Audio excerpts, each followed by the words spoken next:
पाणी मागत होता, पोट दुखत होता, मग पाय गेले, छाती गेली, पोट गेलं. विक्रम सोनवणे, राहुल सोनवणे तो पडलेला होता. काही मुलांनी त्याला मारून तो फेकलेलं होतं. माझी बहीण 3 वर्ष 8 वर्ष झालं मारली आहे दादा.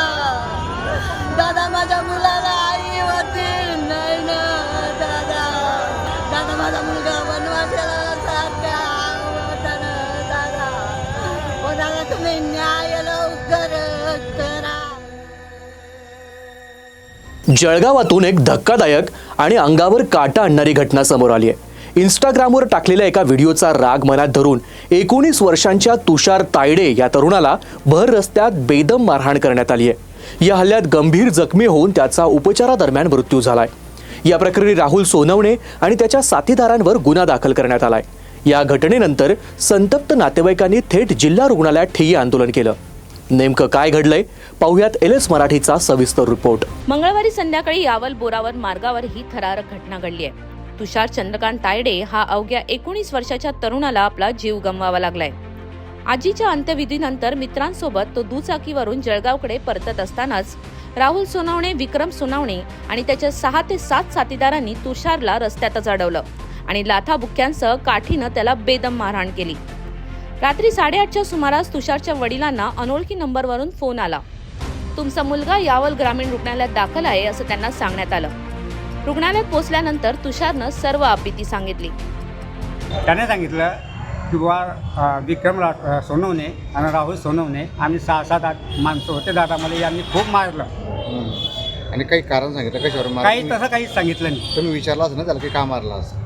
आणि तो ऐकत कसं सांगतच होता ना. पाणी मागत होता, पोट दुखत होता, पाय दुखत होता, मग पाय गेले, छाती गेली, पोट गेलं. तो असा करत त्याच्यामध्ये मग तो ते सुटून गेला. इंस्टाग्रामवर टाकलेल्या व्हिडिओचा राग मनात धरून ही मारहाण करण्यात आली. त्यानंतर तुषारला जवळच्या जिल्हा ग्रामीण रुग्णालयात हलवण्यात आलं. मात्र उपचारादरम्यान मध्यरात्री 1 वाजता डॉक्टरांनी त्याला मृत घोषित केलं. माझ्या भावाचं नाव तुषार चंद्रकांत तायडे, माझं नाव सपना विजय निक्कम आहे. आम्ही आजीच्या मरणावर गेलेलो होतो.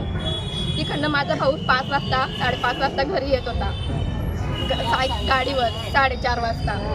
मधामध्ये काय झालं काहीच माहिती नाही. तो पडलेला होता. काही मुलांनी त्याला मारून तो फेकलेलं होतं. विक्रम सोनवणे, राहुल सोनवणे त्यांना डायरेक्ट आमच्या हवाला करून द्या. अटक करू नका. आमच्या जोड द्या. आम्हाला काय करायचं आम्ही ते करू. कारण आमचा भावाचा जीव गेलेला आहे. तो काही परत भेटणार नाही आम्हाला. आज पोलीस लोक पण काय करतील, त्याला घेतील, जेलमध्ये ठेवतील, जेवण वगैरे देतील, परत सोडून टाकतील. दुसरं काय होईल? परत तो दुबारा तीच गलती करेल ना. काहीच होणार नाही. परत तसंच चालत राहील. परत गरीब मुलांचे मुलं असेच मरत राहतील. आम्हाला फक्त न्याय पाहिजे बस. तुमचं नाव काय? तुषारच्या मृत्यूनंतर नातेवाईकांचा संताप आता अनावर झालाय. जोपर्यंत आरोपींना अटक होत नाही तोपर्यंत मृतदेह स्वीकारणार नाही अशी ठाम भूमिका घेत नातेवाईकांनी जिल्हा रुग्णालयात ठिय्या आंदोलन केलं. यावेळी पोलीस आणि जमावात धक्काबुक्की झाली.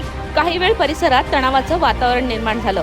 यावल पोलीस ठाण्यात राहुल सोनवणे, विक्रम सोनवणे आणि त्याच्या सहकाऱ्यांविरोधात खुनाचा गुन्हा दाखल करण्यात आलाय. यावल पोलीस स्टेशनच्या हद्दीमध्ये काल सायंकाळी ही घटना घडलेली आहे. एका तरुणाला मारहाण केलेली होती.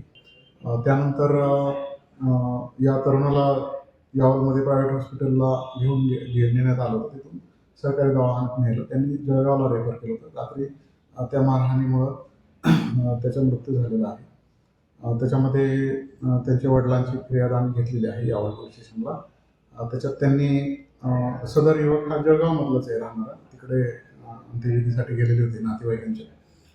त्याच्यामध्ये जळगावमधलेच आरोपीचे नाव FIR मध्ये त्यांनी दिलेली आहे त्यांच्या वडिलांनी. हे मृत्यूच्या अगोदर सदर तरुण हा बोलत होता. त्याच्यामध्ये राहुल सोनवणे आणि विक्रम सोनवणे असे 2 आरोपींचे नाव आहे. याच्यावरून आपण खुनाचा गुन्हा यावल पोलीस स्टेशनला दाखल केलेला आहे. त्याच्यानुसार आता पुढील तपास सुरू आहे. सोशल मीडियावरील वादानं रस्त्यावर रक्त सांडावं हे अत्यंत धक्कादायक आहे. 19 वर्षाचं आयुष्य क्षणात संपलं. आज तुषार गेला, उद्या कोण? हाच मोठा प्रश्न आहे. आरोपींना तातडीने अटक होणार का? तुषारला न्याय मिळणार का? हे पाहणं आता महत्त्वाचं ठरणार आहे.